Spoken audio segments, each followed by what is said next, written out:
1949, année à la fois de la longue marche de Mao Tse-tung et de la réhabilitation de Charles Baudelaire, puisque 6 fleurs du mal qui avaient été expurgées des versions originales ont été remis dans le bouquet. Voilà. Alors, où est-ce que je suis né? 49, oui. 49. Je suis né à Montpellier. Pourquoi suis-je né à Montpellier? Parce que ma mère, qui elle était née à Montpellier, voulait que son premier fils soit né à Montpellier.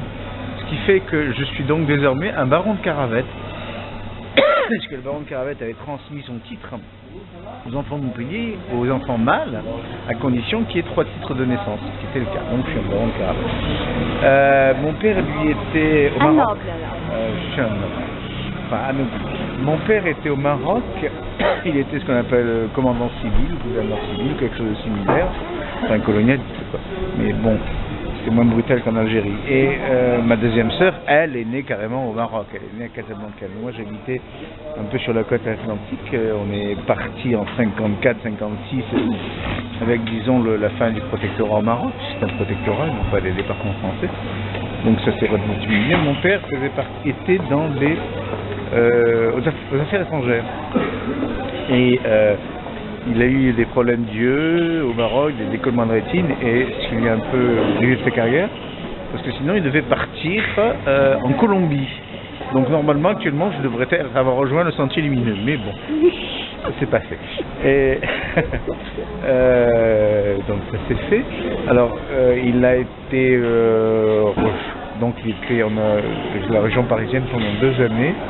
Il a été muté en Corse, à l'administration préfectorale. Et dans l'administration préfectorale, un jour, il a eu des relations avec les comment ça s'appelle, les Corses. Et on a dit, là tu vas tenir un bureau de vote, il n'y va pas, c'est la main, c'est pas ça. Et il n'est pas allé, heureusement il y a eu un mort. Donc il est quand même resté. Et donc puis après, on est arrivé en 1959 à Nice. Mais pourquoi ta mère elle a choisi Montpellier pour le premier? Parce qu'elle est née à Montpellier, si tu veux. Ah, et elle est née à Montpellier de parents montpelliérains et d'arrière-grands-parents. Ma mère était née gros et elle n'était pas de la région, elle faisait partie de tous ces gens qui sont, comment dirais-je, qui sont partis d'Alsace-Lorraine, tu sais, après la guerre. Donc une partie s'est installée en Afrique du Nord, une partie s'est installée dans la région de Montpellier, viticole, pour ça que je viens là.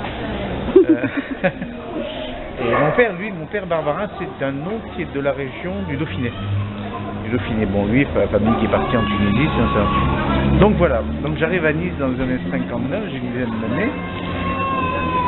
Et Nice, c'est surtout pour des gens comme mon père et ma mère qui avaient fréquenté Paris, qui avaient fréquenté...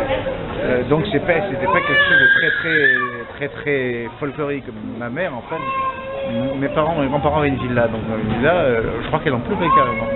Et mon père appelait les Niçois des mafétors, parce qu'il entendait toujours les Niçois se plaindre, il continuait à se plaindre, il dit un tel il m'a fait tort, donc pour lui c'était des mafétors. Maféteurs, malfaiteurs, hein, c'est pas très loin. Donc voilà, je vais au CES Valérie, puis ils ont en 70, alors en 70 c'est bien c'est les années 70 comme on dit, c'est-à-dire que attends, excusez-moi, je suis en train... Bravo l'article dans le Patriote, hein. Superbe.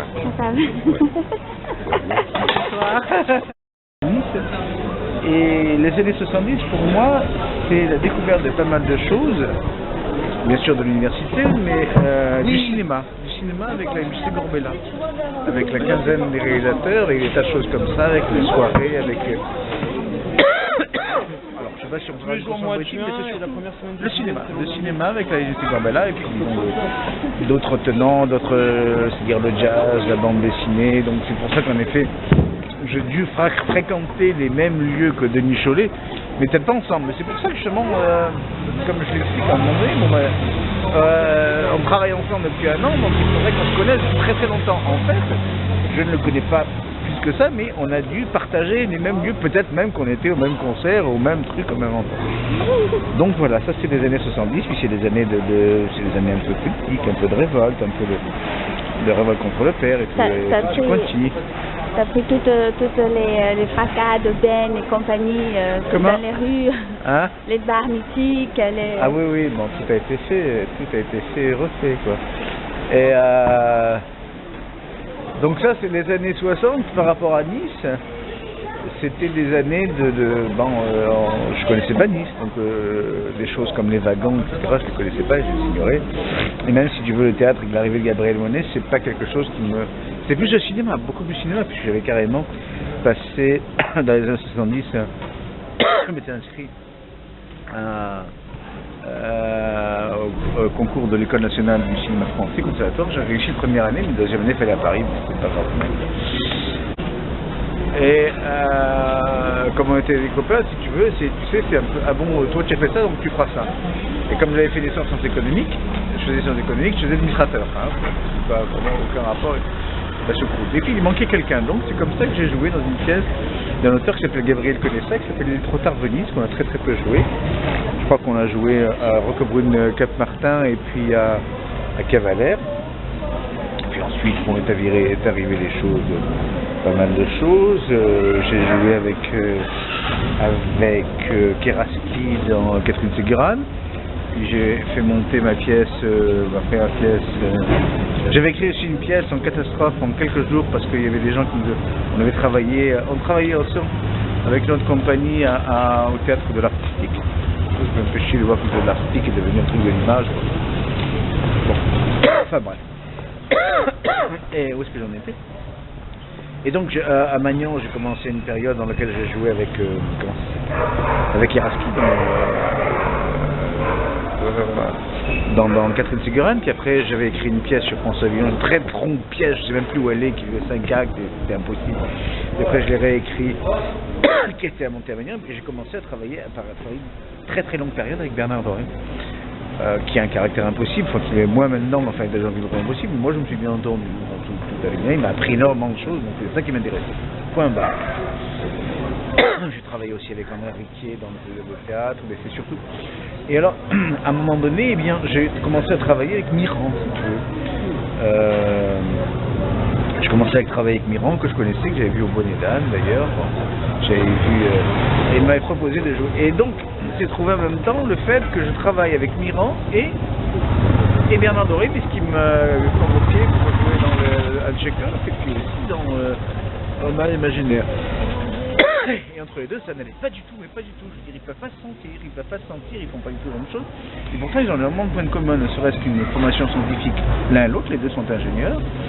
Un très grand attachement à la forme qu'ils font, au rapport avec la musique. Enfin, je veux dire, il y a énormément de points communs entre ces deux, dans leur rigueur, c'est pas le même théâtre qu'ils font, dans leur rigueur, dans leur obstinato rigore. Mais ils sont en place, évidemment. Voilà, donc là-dessus sur le théâtre, un peu, qu'est-ce qu'il y a encore? Et ça continue, ça ne s'arrêtera pas, le théâtre? Ah bah ça ne s'arrêtera pas, c'est-à-dire que là je continue avec Miran, on prépare la rue numéro 3.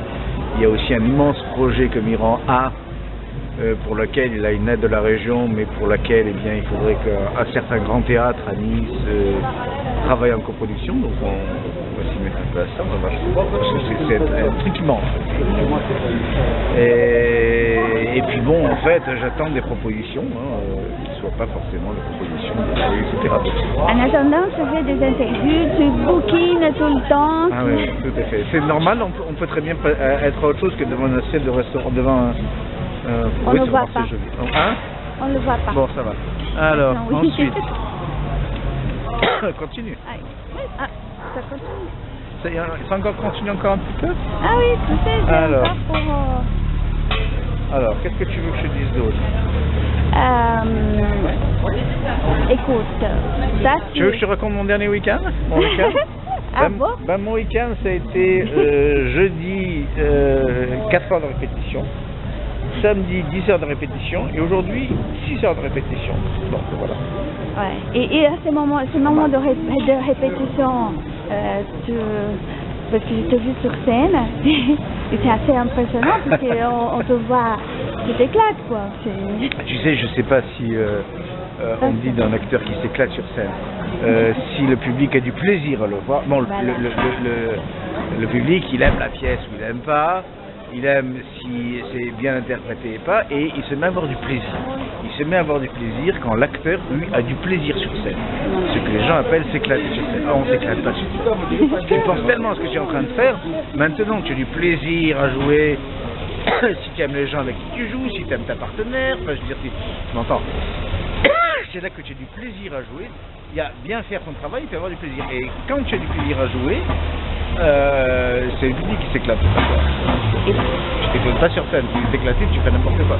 C'est comme les gens me disent, mais là c'est du théâtre. Non, c'est pas du théâtre parce que les gens le font de manière inorganisée. Tu vois, tu aurais pu te mettre ça, tiens, Polacci.